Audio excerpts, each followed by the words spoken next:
Who are we here at Second Monday Constitution Group? We are a God-centered, constitutional, grassroots organization formed to unite patriots through education, fellowship, and fun to preserve the blessings of liberty, because liberty is a blessing. So each meeting here, we ask for a volunteer to do our Pledge of Allegiance and our prayer. So we do our prayer first, and we were asking for a volunteer. Who'd like to do it? I'll volunteer. Great. Thank you, Chris. Yeah. You just want me to do it from here? Or Yeah, come up here and Okay. thank you. Sure. Be happy to. If you would bow your heads with me. Dear Heavenly Father, we just come to you tonight. We just give you thanks for, first and foremost, Lord, for your grace in our lives, Father God, and we just thank you for the ways that you bless us, the blessings of liberty that we do have in this country, Father God, the freedom that we have to fellowship with one another, to be together in this place, and to talk about the things that we're passionate about and that we care about in this country that we love. Lord, we just ask you to continue to bestow your blessings upon our nation, Father God. We just ask you for your blessings in our lives to keep us healthy, happy, and enable us to do your will on earth here in accordance with your will. We just ask your favor in these things, O Lord, and in your holy and precious name. Amen. Amen. Thank you so much, Chris. Okay, and who's going to volunteer to do our Pledge of Allegiance? Yay!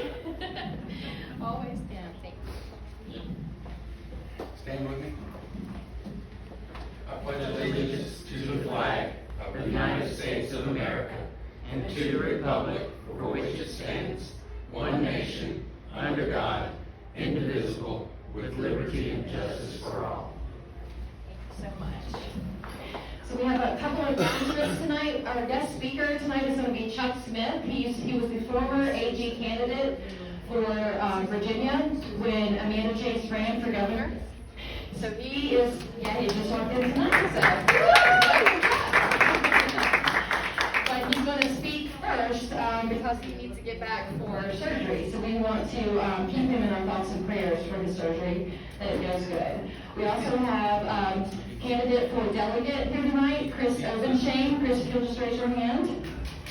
And he's going to be speaking in a while and will tell us about him and what he stands for.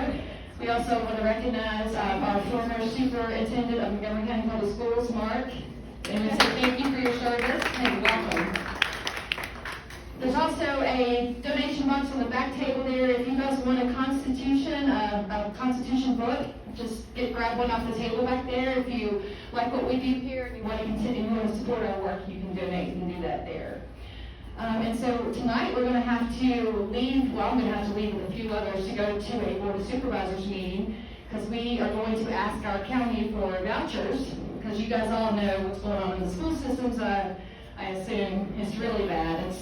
It's not very good, the things that are happening, so we want to get that done.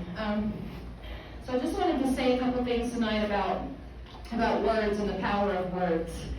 And all of us, I know we are all like-minded patriots, and we really want to take our country back. And a lot of us are just feeling so overwhelmed. Who's feeling overwhelmed? Everything that's happening right now, it's like drinking from a fire hose. It's coming fast and furious. So we've got to remember that our words have so much power. Our thoughts have so much power. When we say things, it matters. Your words are not void or empty, right? So we've got to remember the power of words. The microphone's cutting in and out. You guys let me know if you can't hear me. So I wanted to share with you real fast a story. My dad, he said 5 words to me that totally changed my life forever. 5 words. He said, Alicia, if you want to know the secrets to the universe, if you want to know the key to happiness, cultivate an attitude of gratitude. Who knows how powerful gratitude is? Raise your hand. I use gratitude for every single thing in my life. I mean, no matter what's happening, no matter what's going on, I always say thank you. I say thank you. When he first told me that, I was like, I'm grateful. I'm thankful. Something good is happening to me. I'm going to say thank you, right? No, that's not how it works. You've got to give gratitude first to get more things to be grateful for. So we just complain, right, about all the things that we don't have. Well, this isn't going right, and that's not going right. And guess what happens? We get more to complain about. So if we give gratitude first, we give more to be grateful for. So that is so important, guys, because we need to really just keep that mindset at all times and just remember that our words have power, our thoughts have power. You'll notice that a lot of the Democrats and even Republicans will speak about the things that they don't want. They're always talking about things that they don't want. Racism and all of these isms and folk. The batteries might be. You got a good voice, just can't Right? I've got a really loud voice. But they're always talking about racism and the things that they don't want. So guess what? We're going to get more of those things. They're going to get more of those things. We're not looking for those things. We are just living our life, right? We're not talking about the things that we don't want. We want to talk about the things that we do want. Oh, come on, you're loud enough. You don't need it. Yeah, we might have to. Turn it off and yell. Hey, hey. We're not pulling back a little Now bit. Chuck's got a loud voice. Okay. You know what? All right, I'm going to turn this off. Ellie, you want a drink? He's got a diet. Sky, come you got But guys, for our words, Yes, ma'am. and we really need to use our words because they do have so much power. I mean, our words can give life or give death, right? It says in the Bible, the power of life or death is in the word. So when we speak life onto our lives, we're going to get more of the things that we want. We speak doom and gloom and everything negative, and that's what's going to happen. So we just got to remember that and keep that in mind, and just remember the power that we have. Also, I know that we've all been speaking out a lot more at the board meetings, the school board meetings, at the board of supervisor meetings. And guys, this is kind of like a public speaking 101 class, right? Because every meeting here, we have something that's called the Patriots Platform, where every one of you get to speak and say whatever's on your heart and mind. Now, we normally live stream these meetings, but when the Patriots Platform comes on, the cameras go off. So it encourages us all to speak freely so that we can all talk about what we want, and this is the time that we all have to get on the same page. So everybody can come and speak on Patriots Platform.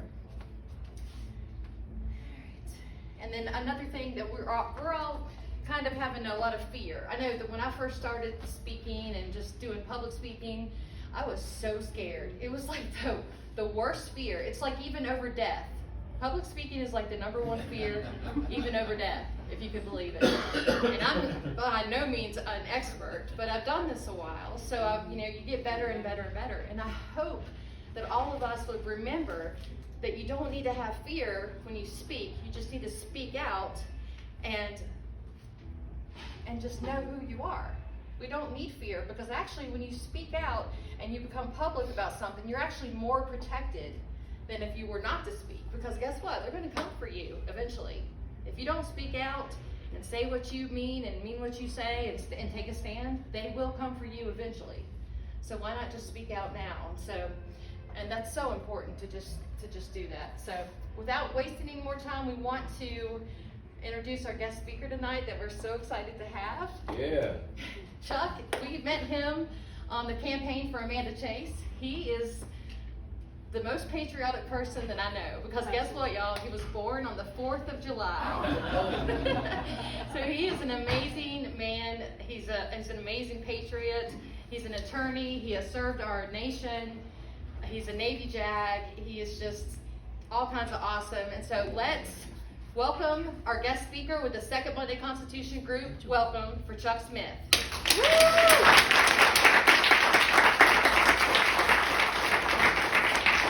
So thank you so much for inviting me. I'm so glad to be here. I've been driving for the last 4 hours to come here. I do have a procedure tomorrow, and I have 2 procedures, one tomorrow and one on Thursday.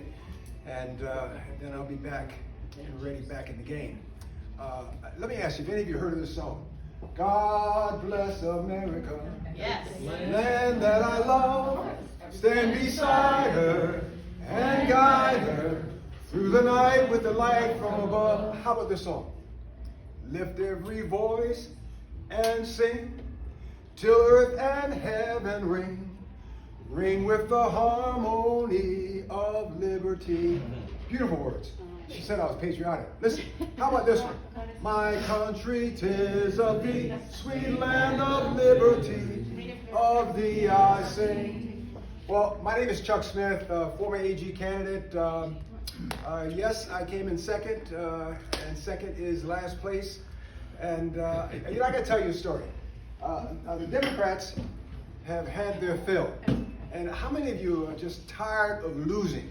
Yes. Why is it that good things happen to bad people? Why is it that bad things happen to good people? I was watching the Chicago Bulls series last night.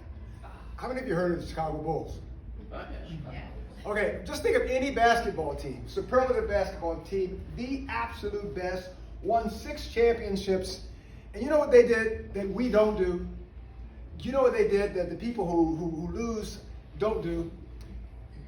They put their best team in the game. Yep. They put their best players in the game. They had a bench maybe of 9, maybe 15 people, but only the best people got to play, right? And I thought about that, and I thought, what if the Republicans did that?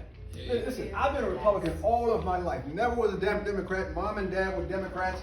Always been a Republican. I've just had this vision that I don't need the government to take care of me, to tell me what to do. I can make up my. I've had this faith, and yet I could look back, and for years we were winning. Now all of a sudden we're losing. Look, we just won a statewide race. I take my hat off to those guys. They're Republicans, although we heard about this pride thing that just came out. But they're Republicans. We're with them. They're in our corner. But I'm talking about the larger sense, why we lose. We don't put our best team in the game. If only one person is running, that's okay. That's the best of the people that are running. If 2 people are running and one is better than the other, or 3 people are running and one is better than the other 3, what generally happens? People come along and they want to support their friends. And I get that. Look, I would like to see my friends, some of my friends in public office. I understand all that. But the thing I don't understand is, why is it that our friends get ahead of people who are more qualified than they are for that seat? After all, if you are a core Republican, you've been a Republican all your life, or you're a Republican now, you're core to the bone, why should you take a back seat to someone who believes in abortion, to someone who believes in taking our guns away, to someone who believes in raising taxes? After all, aren't we the people of lower taxes and smaller government? Why should we vote for people? And look, I heard this statement. Someone says it's better to have an R than a D. How many of you believe that? I don't believe it. I'm sick and tired of us compromising. Why? Because some of the people, I think, that don't have our faith, that don't believe that smaller government is best, that don't believe that we cannot tax and spend into eternity, some of those people from time to time get elected. And what do? They do non-Republican things. Not because they're bad people, but because they don't have our faith. They don't stand up for our faith. I tell you, the Democrats are rolling with this CRT thing. And this is just an example. I was in Washington, D.C. Some years back, and I was going through one of the legislative buildings. I was looking for my congressman from Virginia Beach. And as you can see, as you can imagine, the names were on the walls, and I was looking for my congressman on the wall, and I didn't see him this way, so I went that way. And I noticed 2 people kept following me. It didn't matter that they were white. I found out later they were Democrats, but they kept following me. And I kept looking on the walls for the names, and I looked back, and they were still following me, and I kept going looking for the names. And one of them came up to me and said, hey, I know you. I've seen you before. And the other one said, you're Chuck Smith, aren't you? And I said, yeah, okay, I'm in Washington, D.C. It's Chuck Smith. Okay, you got that right? Okay. And the other one said, yeah, you're that chairman of the Republican Party in Virginia Beach. And I said, okay, yes. And I kept looking at the names because I was really focused on finding my congressman. And, and the other one said, oh, yeah, that's the largest Republican Party city in the Commonwealth of Virginia.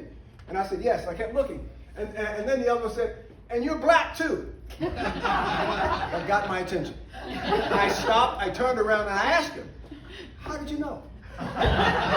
What gave it away? What was the clue? They are so focused right now on CRT. They're so focused on policies that I believe, maybe we believe, are destructive to this country. They're focused on policies that are making white people somehow subservient, as if that is the answer. Asian people somehow subservient, as if that is the answer. Listen, I like our governor, right? I get it. He's the governor of all Virginians, but where is our policy to do for people when they look? Lincoln said, and you hear this in my follow-up speech here. Lincoln said, let's not do for people what they can do for themselves. Why are we running behind pride? That's wisdom. Why are we running? Forget pride. Why are we running behind people who want to raise taxes? The thing about the Democrats is they don't put their best people in the game because they have no best people. They don't put their best message out. They have no best message. But one thing they do that we don't do is they stick together. Yes. What do we do when we get in office, right? We compromise. Yep. We want to be human, right? It's not conservative enough. It's not conservative. That. It's not conservative. And I can understand wanting to shake a hand across the aisle, but there's some things you don't give up. You don't give up your core values. Right. You don't give up your core beliefs. You hold your ground and you stand. And I firmly believe that because in Virginia Beach, Bob Good, Congressman Good, came to Virginia Beach yesterday, and he said this, and it may not have broken everyone else's heart in Virginia Beach, but it broke mine. I was the chair of Virginia Beach, and we held each and every one, you might hear me say in my speech today, we held each and every one of the allocated General Assembly seats, but not anymore. Not anymore. We held 7 seats, we held the congressional seat. Bob Good says, across the state, we're hearing that Virginia Beach is pretty liberal now. And it is, right? Because we have lost our way. All I'm saying to you is that whether it's the Tea Party, whether it's the Republican Party, whether it's independents, whether it's conservatives, someone's got to look out for the United States. Someone's got to look out for our values. And people say to me, Chuck, hey, you just lost a race. Are you going to run again? And I tell them this. I said, God knows. We can't sit on the sidelines while the nation is suffering. God knows we can't just watch from the curb while our children, black boys and black girls, white boys and white girls, Asian or Hispanic, are being abused, killed, or harmed in our streets, parks, neighborhoods, and our schools all across this country. We can't just simply yell from the bleachers and say, yeah, that's wrong, that's wrong. We have to get involved in everything that we're doing. We can't abandon America,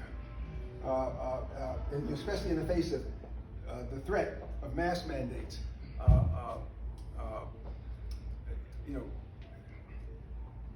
We wore these masks for all this time. There was some that didn't. We were told these masks were going to save us, and yet we took the mask off to eat. COVID took a break when we took our mask off to eat, Exactly. right? We took the mask off to sleep. COVID took a break when we took the mask off. All I'm suggesting to you is that we have the right answer, we have the right message, we have the right fiber. Throughout Virginia, we can stand up for our values, we can stand up for our views, and we can begin winning elections if we begin to put our best foot forward, our best people in the game, if we begin to stand up for our values and not compromise. Now, we're always told that, how many of you are running for office now? Running for office now. Okay, all right. How many times have you heard, or people say, you can't win, or he or she can't win, or they can't win? And those same people who are saying that, you got to watch out for them. They're the same ones who are torpedoing your campaign. Yes. They're the same ones who go under the boat while you're on the boat showing the people this boat can float. They're the ones bombing the boat. And what do? They dry off. They get in their fine duds. They go to your meeting and then they say, I told you, that boat didn't float. That person could not win. We have to stop that. We have to believe in ourselves. But I'll tell you this, I think they're right. I think they're right. Because we cannot continue to lose elections and not prepare for the possibility that there are people out there who don't want to see us win. You know, sometimes people on your campaigns are being paid by other campaigns. And sometimes they get more money from the other campaigns than you're paying them.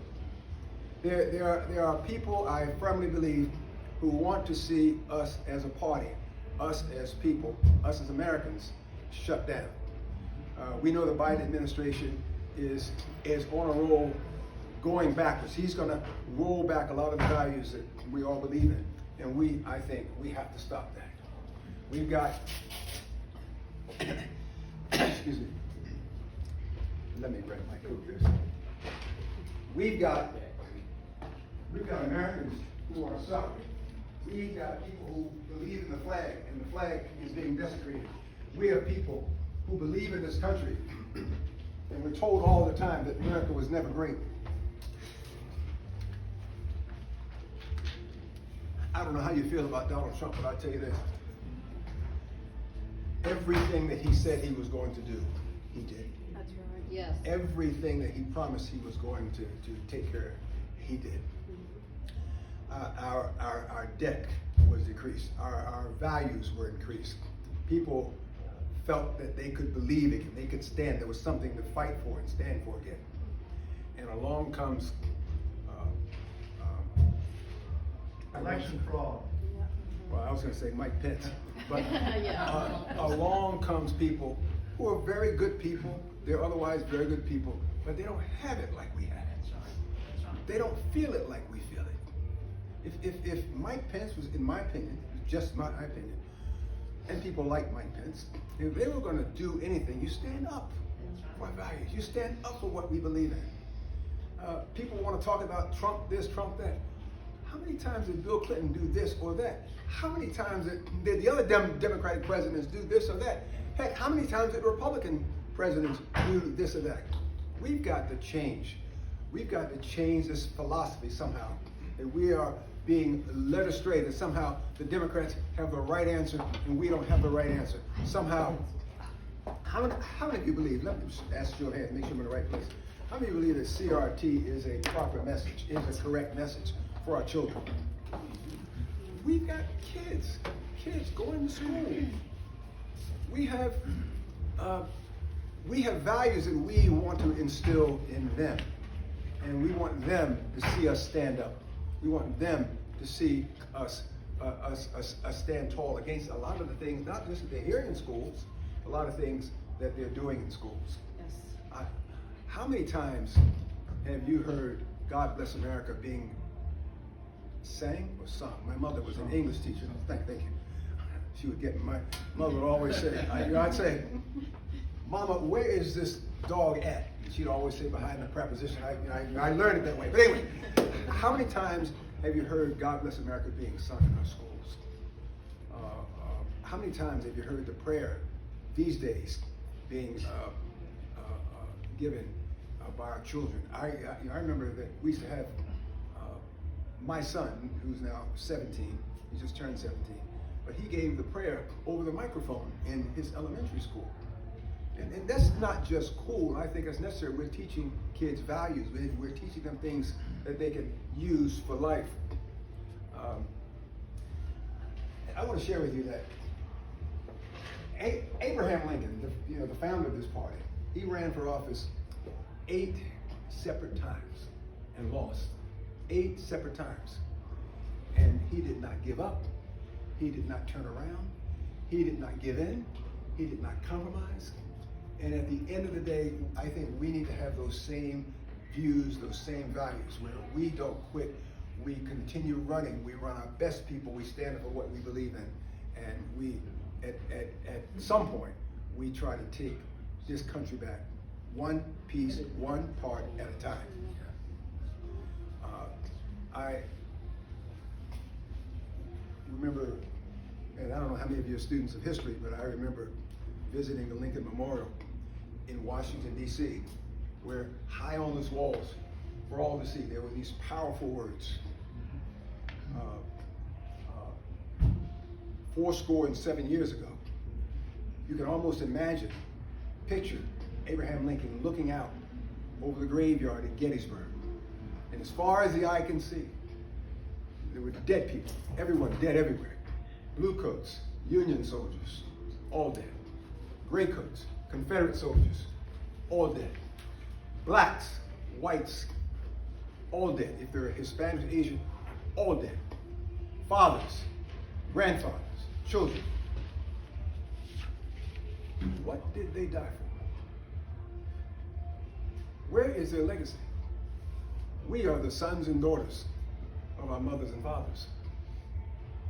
And all he could say was 407 years ago, our fathers, they didn't all come at the same time. I get that. Blacks came at a different time, perhaps Asian, Spanish.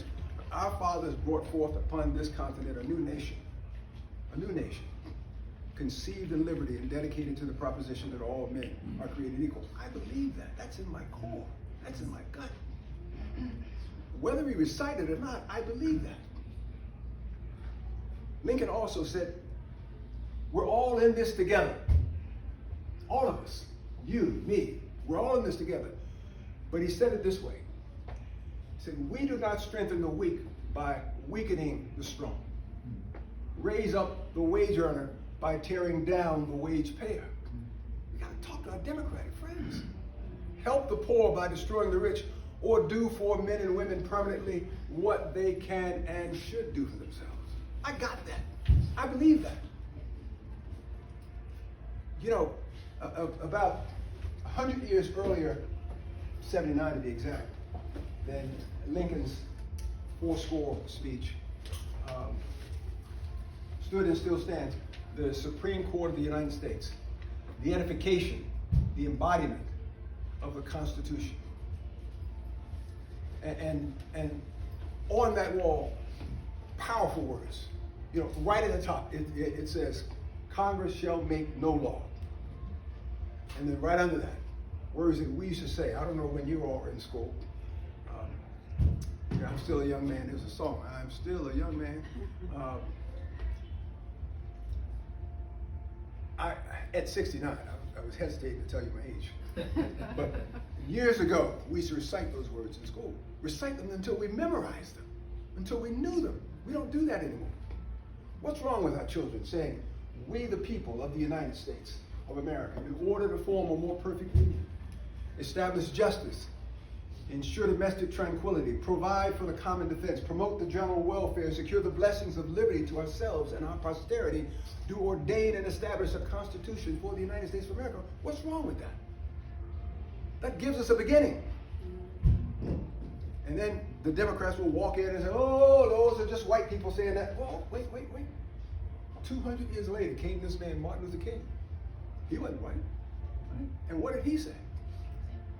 He's talking about that same creed, right? That same document. Pardon? To live up to that creed. And to live up to that creed.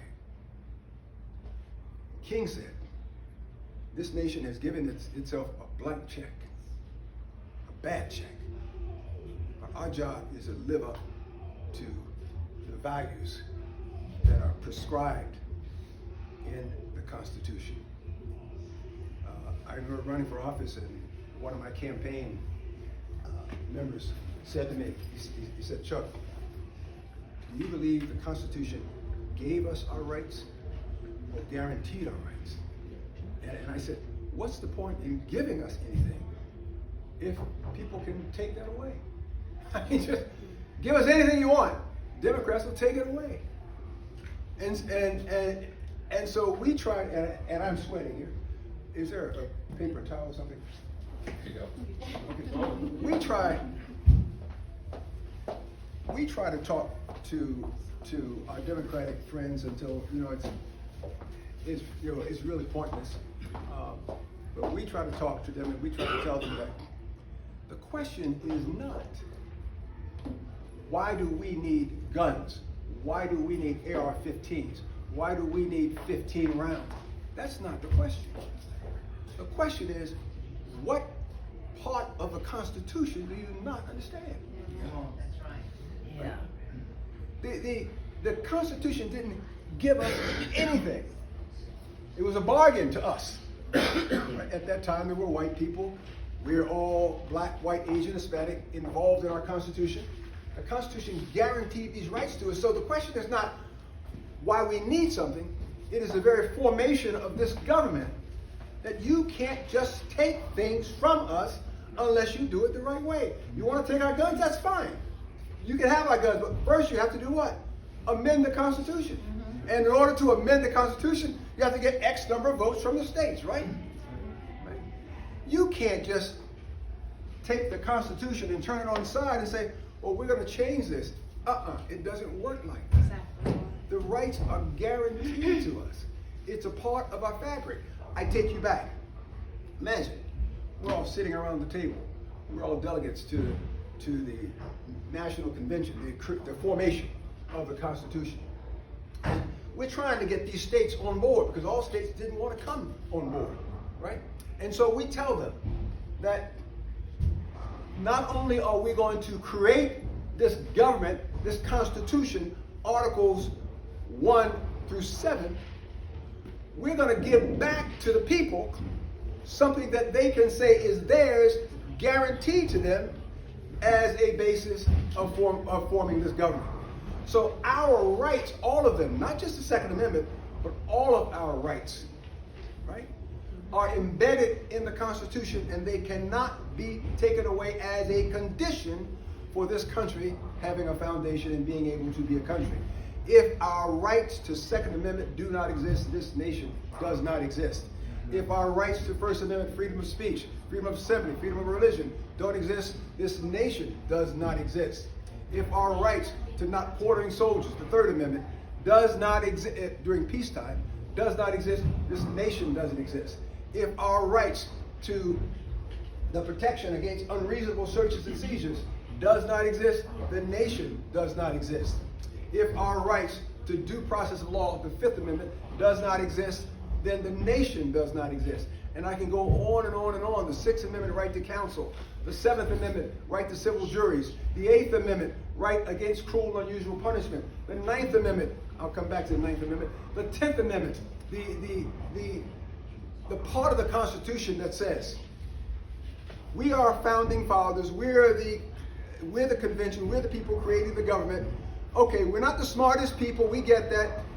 God is all-knowing. Just in case we forgot something, right? Just in case we forgot something, whatever it was that we forgot goes to whom? Goes to the people. They said it this way. All power, not specifically delegated to the federal government, nor reserved to it by the states, is reserved to the states and to the people. That's in the Constitution. That's guaranteed. But what about this Ninth Amendment? How many of you know what the Ninth Amendment is? I know a lot of you do. Right? Ninth Amendment, right? Anybody? Ninth Amendment. All right. Okay. So, I got a little advantage. I'm a lawyer, and I get that. Listen, the Ninth Amendment says this. We only have so much pen. We only have so much paper. We can't write everything down. We can't jot it all down. There's no way in the world we'll be here until the second coming. We'll never get all the words down. Okay? But just because we are writing things down, just because we are enumerating 1 through 10, that does not take away the rights that belong to the people.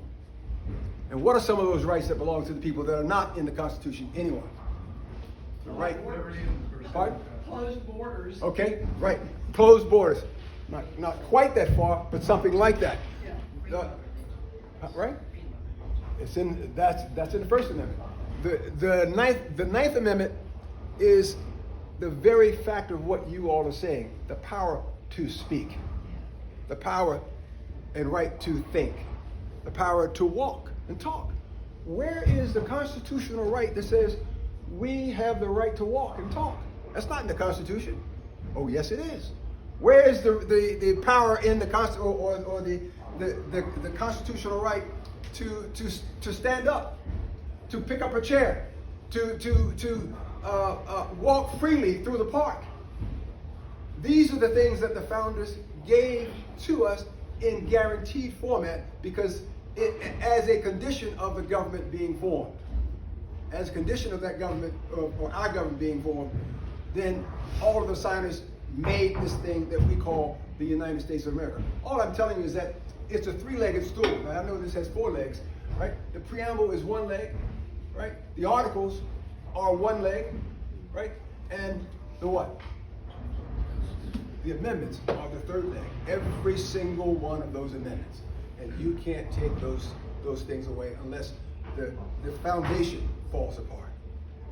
Now, I ran for AG, and I said, and here's the part where I tell you a little bit about me. I said during my race that I had practiced law longer than, and you want to hear this part, longer than anyone, Democrat or Republican, who had ever run for the office of Attorney General in Virginia's 400-year history. That's a big statement. First time I said it, I knew I had to go back and check it. But the more I kept saying it, the more I realized that at that time, 42 years is a long time. Right?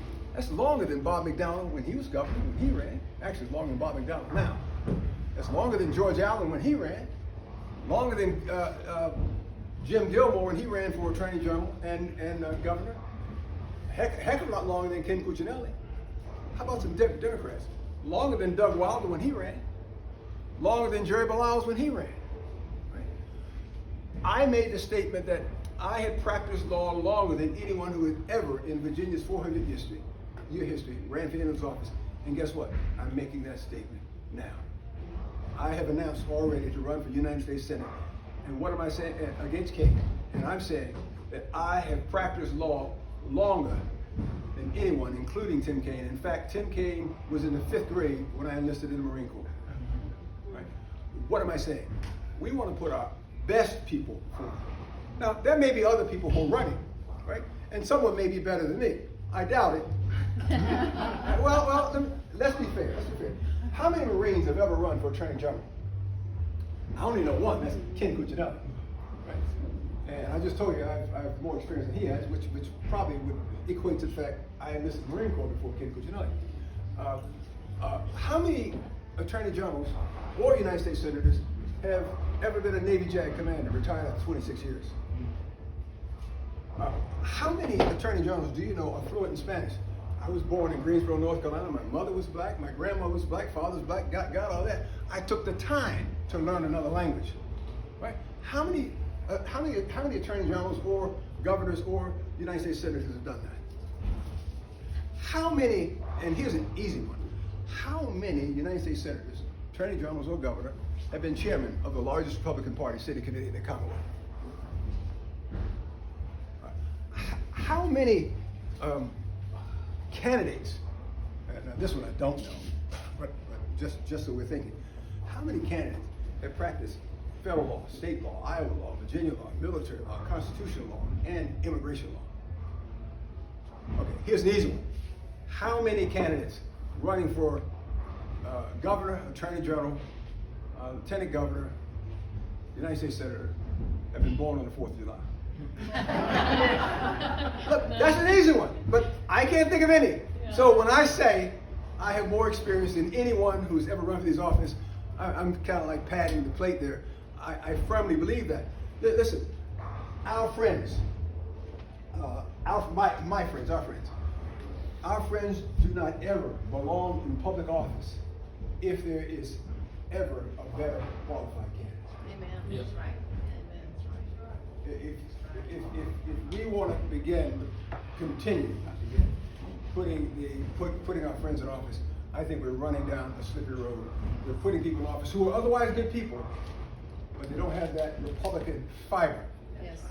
At a time when mothers and fathers were falling on their knees in 1970. Can any of you remember 1970? What was going on in 1970? The Vietnam War.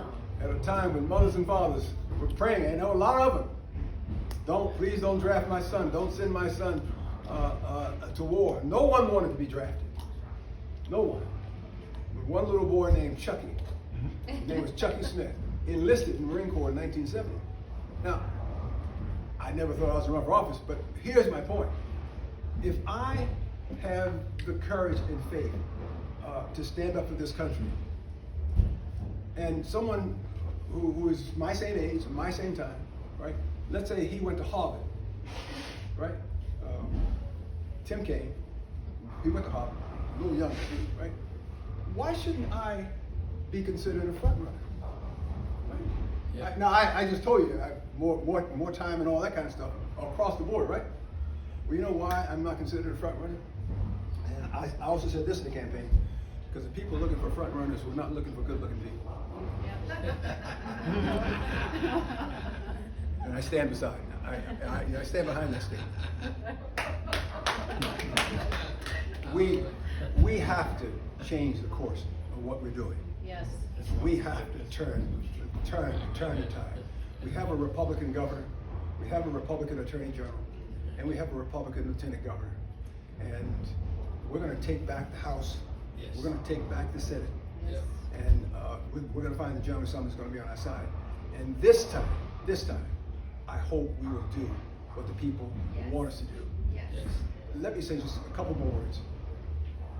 Representation. The founders created a system that they knew everybody, you. We cannot all go to Washington, D.C. and be congressmen. We can't represent people, so we got to select one among us to go there. That person we select is called a representative. Yep.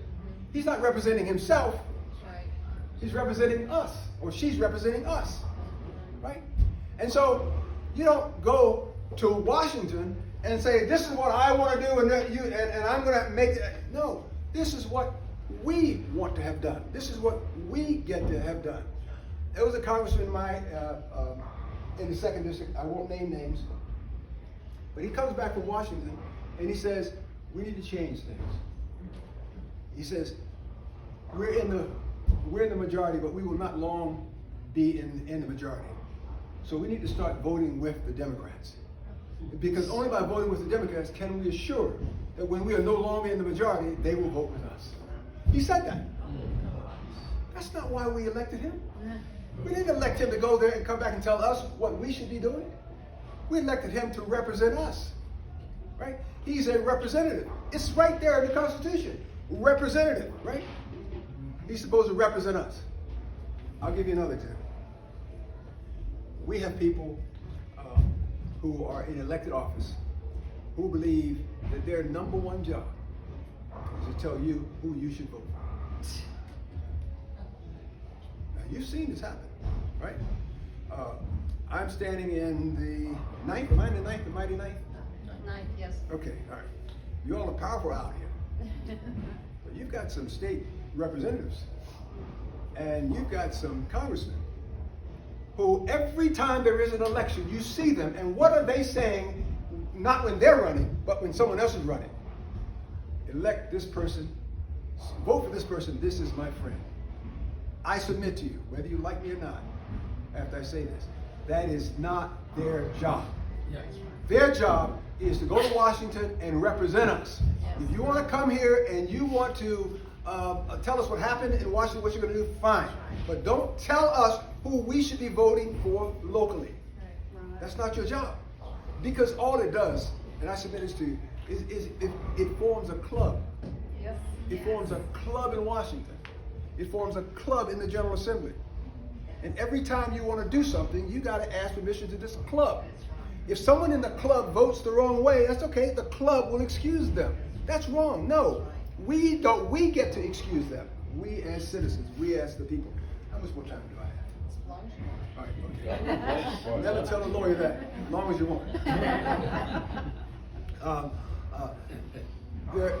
There are a lot of things I think that we have to look to try to change.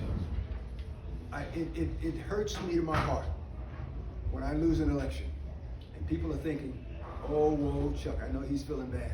You know what? I feel bad for that lady. That lady who I said, I'm going to do this, I'm going to do that. Yep. I feel bad for that man. That man who I said, this needs to change, that needs to change. I've gone around the stump. How many of you heard me speak before? Is this your first time? All right, okay. I've gone around the stump. And I'll pat myself on the back. People say I'm an okay speaker, but you know what? Everything I say, I mean, wouldn't that be wonderful if everything a candidate said he or she meant? Yes. So how is it then that when the election is over and let's say I lose, I get the phone call, okay, Chuck, you need to come and support the person that you called a dog. How do I do that? I can't, if I call, and I didn't call anyone a dog incidentally, but I'm just giving you that example. If I called someone, if I said someone voted against the Second Amendment, that's what I meant. Now, I'm making this too personal, and that's not my intention. Jason won, and I'm not trying to pick on him. I'm just trying to give you an example. So let me use someone else. If candidate A is running for office and he's talking to you and he's giving you the best of what he can give you, hopefully he or she is telling you the truth, and he believes everything or he or she is saying, why is it that after candidate A loses, he turns around and supports the very person, you know, because of the team, we're going to get together as a team, right? He supports the very person that he was talking bad about, that he was saying, now hopefully what candidate A was saying was true. If he's lying, you know, that's Reagan's 11th Amendment, you shouldn't do that, and it's also false. But let's say he really believed that you cannot raise taxes. And the person that won raised taxes, mother, raised taxes. Right? Isn't it hypocritical for me to turn around and support the person that I said should not go to office because he raised taxes? We've got to do something about that. I wish I had the answer, but all I'm suggesting to you is that we need candidates with courage, we need candidates with integrity, we need candidates with loyalty. Yes. Loyalty. Not to their mother, not to their friends, but to their constituents. And we need candidates with experience. Yes, sir. I have a question. You said you're going to run for U.S. Senator? Yes, sir, I am. In fact, I have some And cards when that is you that? approve. Is that this fall or is that 2 years? Kane is up for election in 2024. 24. Yeah, I've got some more cards in the car. Good. You need to get him out. Kane is up, and so it's a ways away. We've already announced Chuck Smith for Senate. Chuck Smith, the number 4 Senate. And I've got some more cards in the car. Okay, perfect. And God bless you in that, by the way. Huh? God bless you in that. Yeah. Yes. Listen, I told you a few minutes ago that, and you really need to hear this part. When people say we can't win, as much as that hurts, most times I think it is true. We can't win and we shouldn't win. If Chuck Smith runs for election and he loses, you don't need Chuck Smith to come around and make excuses to you. That's not going to help anybody. No. What Chuck Smith needs to do is figure out why he lost and make sure that doesn't happen again so he doesn't disappoint you again. But what happens is people say we can't win, and then they go around and torpedo the very thing that we're trying to get off the ground, and then they go back to the meeting, dust themselves off, say, I told you Chuck can't win, and they're right. And we have to run campaigns, and we have to get supported by people like you to run our campaigns, but make sure that we are covering all of our bases. If we have people on our campaign who are Judases and traitors, it's our job to find that out. Pardon? Let me get to the rhinos. Republicans in name only. I said that in the campaign. I'm not for that. I don't think Republicans in name only have any place in the Republican Party. We are a party of limited government and lower taxes. Get it? Limited government and lower taxes. We're not a party of limited government sometimes and lower taxes sometimes. We're a party of limited government and lower taxes all of the time. Yes. Right? We also believe in God. we believe in a value system that we didn't get here by ourselves. When any of our candidates and when any of the people who are running on the Republican banner suggest, in my opinion, that this party stands for gay pride, God bless them, that's not what this party stands for. Gay pride is one thing, but gay pride is not one of the banners that makes the Republican Party what it is. If someone comes along and says, this party has to represent all people, so we must stand up for CRT. Well, although that may represent a segment of the constituency, that is not what this party is, that's not what this party does. I suggest to you that we need to clean our own house up. And we need to make sure that we are doing and saying the same things that Abraham Lincoln, the founder of this party, stood for a long, long time ago. And I don't need to tell you, and I'm sure you heard this before, I don't know why every black in America is not in this party, but a long, long time ago, a young man came along. He gave us the Emancipation Proclamation. He stood up for the 13th Amendment, 14th Amendment, Brown versus the Board of Education, the 1960 Civil Rights Act, the 1965 Voting Rights Act, and he stood up for the 1960, he didn't stand up for it, but his policies stood up for the 1968 Fair Housing Bill. I'm talking Republicans. Now contrast that with the Democrats. And you might think I'm picking on them, but they need to be picked on. Everything bad that you can think about has come out of the Democratic Party. Yes. The Ku Klux Klan, Yes. Jim Crow, right? Separate but equal, right? 3/5 of citizens. Why aren't people flooding in our party? They're not flooding in our party, I'm suggesting to you, because our views and our values have changed. They have burnt. They're not what they used to be. We need to get those things back. We need to get back on track and believe in this country and stand up for the views and values that have made this country strong. A lot of it's the media. The media, I mean, they act like well, you hear it, they'll call us Nazis. So the gentleman said, a lot of it's the media, and you hear it, and they'll call us Nazis. Why aren't we doing anything about that? We are we're starting to get networks, America's Voice, Newsmax. Ladies and gentlemen, I believe that elections have consequences. And every time we lose an election, every time we find ourselves on the wrong side of an election, that is another feather in the cap of Democrats. And they run with that. That's why you've seen this media go haywire over the issue with the peaceful protesting. Remember burning down the buildings in Portland? Remember running and burning down streets throughout the United States from Portland to Atlanta to Georgia? That's why you see the person in the polls carrying all these thousands of ballots running around Philadelphia. That's why you see people who are pushing CRT in great numbers. Where are our elected officials? Well, we don't have any elected officials who are standing up for Republican values. They have joined with the Democrats, right? Bob Good said every time the Democrats win something, they get a notch to the right. And I'm sorry, every time Republicans get something, they get a notch to the right. And then they slide back. Every time the Democrats get something, they get a notch to the left, and they don't slide back. Yep. We have to change that. Okay, I can go on. I've had a few things to tell you. I will end with this, that we have to get this ship in order. We've got to get the elected officials that we want.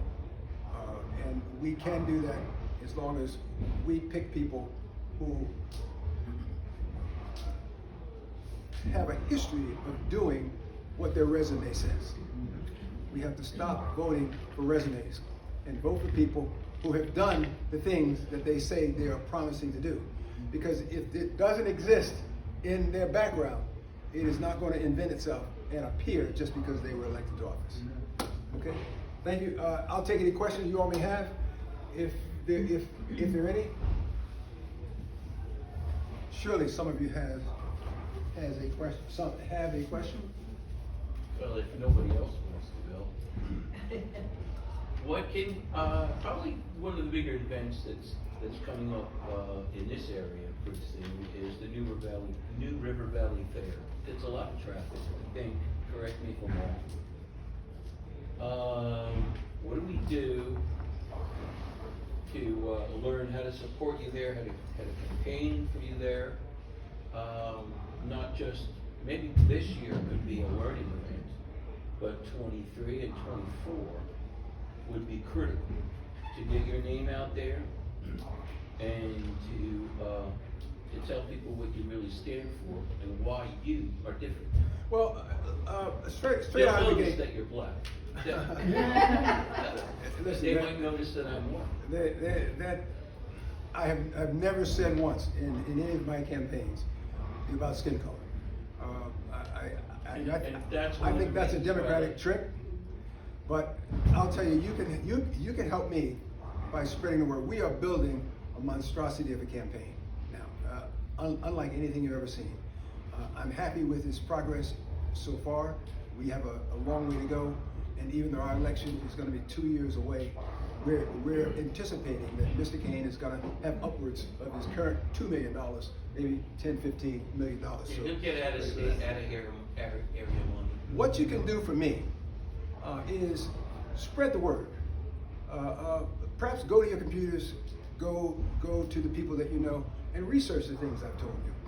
Here you have a candidate who I've already told you is good looking, but the only person who has practiced law longer than anybody else. You got to research that. Look that up. Take the number 43 years, and find anybody who has practiced 43 years law nonstop. That ran for office now, that ran for AG, Democrat or Republican. Just so you know, I just told you, I speak Spanish fluently. My wife's Hispanic, my children speak Spanish, but Tim Kaine also speaks Spanish. Did you know that? So do the research. Find somebody who has done any of the things I told you. I don't think you're going to find them, and I think that'll just confirm the fact that when you speak to people, you can say with a good conscience that you're not going to find anybody like Chuck Smith. Okay. When I was chairman of the Republican Party of Virginia Beach, we always had our meetings in one location, and lots of people would be there.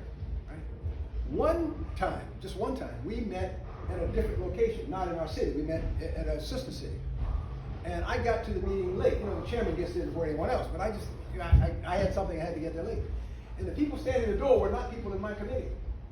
And this is true. This is a true statement. I walked to the door, I turned the door, and someone grabbed my hand and said, "I'm sorry, sir, are you sure you're in the right place?" I say that to you because I think I am a secret weapon for the Republican Party. Here you have someone who's been a Republican all of his life, all of my life, all of my adult life, all of my life. And yet, I stand on things that I believe have made this country strong. I think that's what you want. I think that's what you want.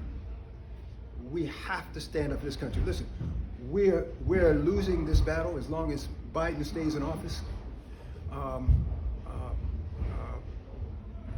You know, what they're doing with CRT is unreal. You know, what they're doing in our schools is just unreal. And we have to have people who have a track record of courage, who have a track record of loyalty, who have a track record of experience, and who have a track record of being able to reach out to people who may not necessarily speak English and do that fluently. I think at some point, it's not just me, there are others like me, I'm sure. Fortunately, none of them are running for a U.S. Senate, I don't think, and none of them ran for AG. But we need to get our best people to the game and do like the Chicago Bulls did. And if we do that, we will win every single time, I promise you. So for me, you can talk us up, tell people about Chuck Smith, okay? My real name is Chester. My father was named Chester, my mother, I don't know why, named me Chester. I've been Chester, but everyone knows me as at home, not here. They call me Chucky. I don't like Chucky. They know me as Chuck. Yes, you are. All right. Yes, sir. Thanks. All right. You have yard signs? We're too soon for yard signs. No, the answer is no. We don't have them. We don't have them. It's maybe when we're within a year. And probably not even, maybe when we're 9 months. Because I think the longer people see your face, the more There's only so long you can put them in the ground though. I'll put mine in the ground until they try to take Mine are it. still in the ground for Trump, I got them still. Yeah, I'll stick up Go see that going. You can put them in your yard, of course. Yeah, that's what I'm talking about. Sign up to be on your campaign. So, that's a good question, I should have left it, if I may. Chuck Smith, all one word, the number 4, and then Senate.com. Chuck Smith, the number 4, Senate.com. You can sign up there, you can donate there, you can also get information about us at that site. Chuck Smith, the number 4, and then Senate.com. And everybody give him a round of applause.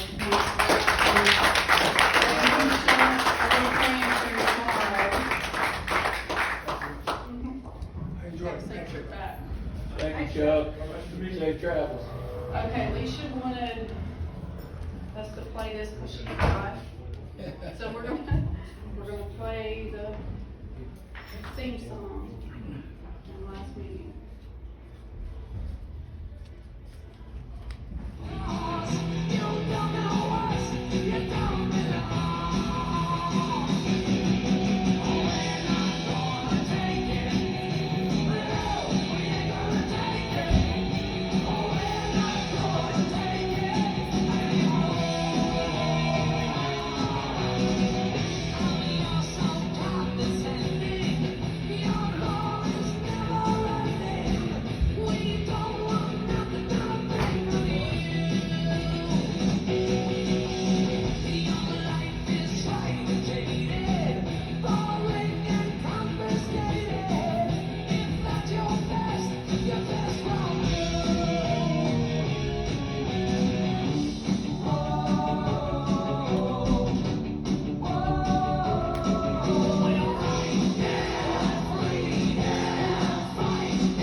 Okay, and now we're gonna have Patriots platform, and I know Chris wanted to speak.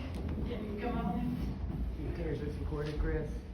What's that? Do you care if this is recorded? No, that's fine, you can record it. Okay. That's great. I don't know if you wanna use this or not, just pull it away from the All right, we'll see. It might not work. All right, I'll just talk. I think I can talk You got loud a good enough. voice. I think I can talk loud enough so everyone can hear me. Well, thank you for having me here tonight. I really appreciate the opportunity to come and speak with y'all just briefly. My name is Chris Obenshane. I'm running for the House of Delegates in the new 41st House District. So you may know that the Supreme Court of Virginia in December redrew all the lines for the State Senate and House of Delegates. And we're going to have new elections. We're going to have elections next year to fill all those new seats. And so the 41st House District is a district that includes most of Montgomery County and part of Roanoke County. And it's a brand new district. There's no incumbent. And so I'm running for the 41st House District to represent y'all in Richmond. And just to start off, I want to tell you a little bit about myself. First and foremost, I'm a Christian. I'm a follower of Jesus Christ, have been since I was a kid, and that really is fundamental to who I am, and I believe it's fundamental to who we are as a country as well. I think it's important that we have people of faith in public office. I'm also a prosecutor for Montgomery County, and I've spent the last 19 years as an Army Reserve, in the Army Reserve, 6 years as enlisted and 13 years as an officer. And so I'm also a dad of 2 kids, so that's also a very important role that I have as part, a big part of my life. So, and that's really, those are a lot of the reasons why I'm running for the House of Delegates. I just want to tell you a little story that kind of tells you a little bit about what my motivations are and the things that I believe in. Yesterday was my grandfather's birthday, and so I was thinking about him and a little bit about his life. He's no longer with us, unfortunately, but back in the 1930s, he moved to Montgomery County, and he bought a little piece of land, and he started a family. He started a little farm that our family still has. And he raised 4 kids right here in Montgomery County. And you know, that was his dream. You know, some people might say it's a modest dream, but it was his, to raise a family, to have a farm, to live in this community. And as I'm going around and talking to people, and you know, we see the things that are going on in our country, quite frankly, it's just getting harder for people to live their dream and to pursue that American dream that so many who've come before have believed in.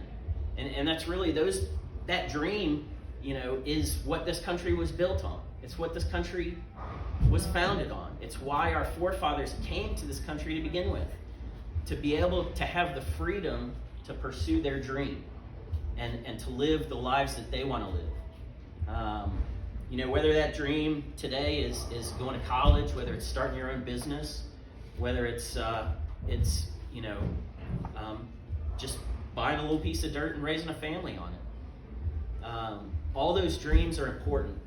And I believe that, you know, we need to be doing more to allow people to pursue their dreams, whatever that is. And quite frankly, our government in Richmond and in Washington has been making it harder for people to pursue their dreams. And we know that the people in this room know that the answer to that problem, it's not more and bigger government. It's not taxing and spending our way into oblivion like we're doing right now.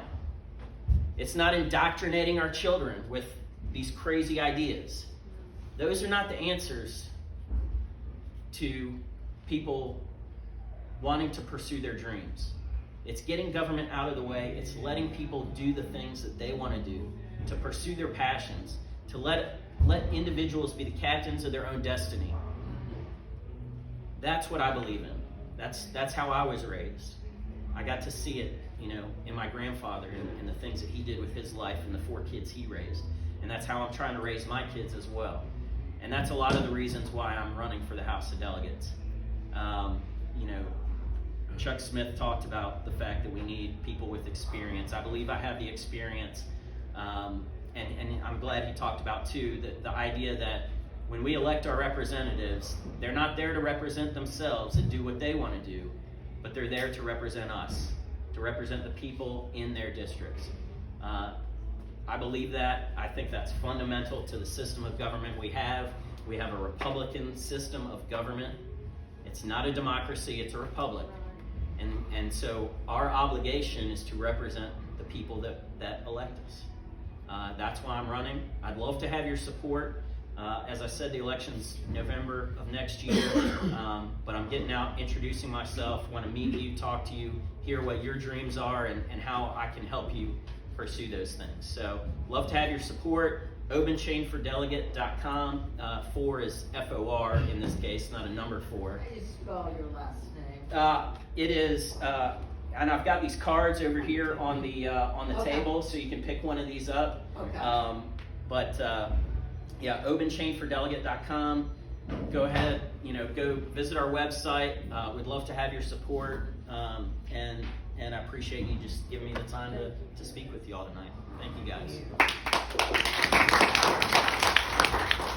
What I'm going to do is just hand the mic so that way we take turns. Who else wants to talk? I shut off now, right? Everybody's quiet this Shut meeting. off now, right? All our loved ones left. We're still